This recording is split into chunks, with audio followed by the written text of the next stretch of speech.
how did you break through doing 1 to 2 deals on MLS to 3 to 5 deals each month? Well, it's easy when you're only focused on acquisitions.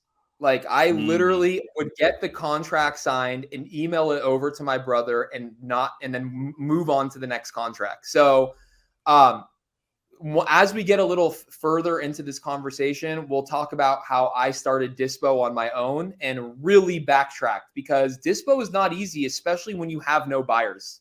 Like I had no buyers. And the reason why I tried doing Dispo on my own is because my brother was taking 50%.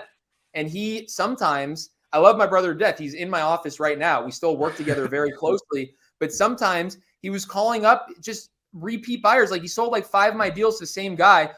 All he does is pick up the phone and he makes 50% of a deal on one phone call. You know what I mean? So I decided like, hey, I need to take this into my own hands at some point.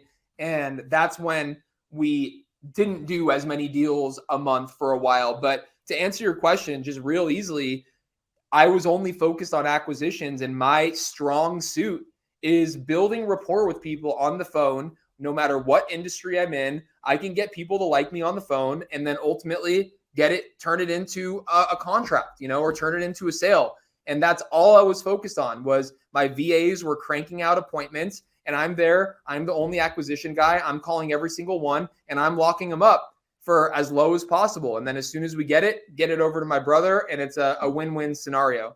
And I could still be doing that exact same thing today, and everything would be great. But I wanted more. Like I didn't want to necessarily cut him out because we still do a lot of deals together, but I just wanted more. I wanted to learn Dispo. I wanted to learn the whole second side of wholesaling and take it into my own hands. And really what it was is I wanted my own team, dude. Like I didn't want to be a one-man show. I wanted my own team.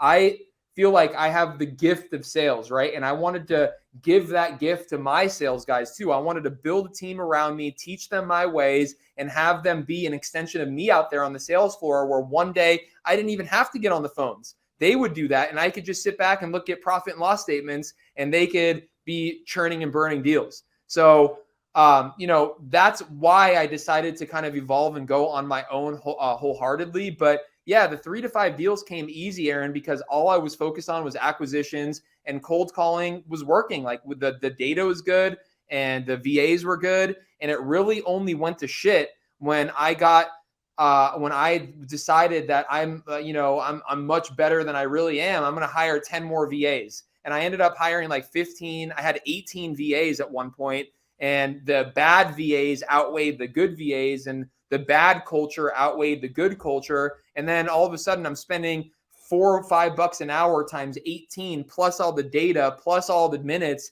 And I'm spending a lot of money, and we're still only doing those 2, 3, 4 deals a month. And there's really no profit there. So I had to kill the entire cold call operation.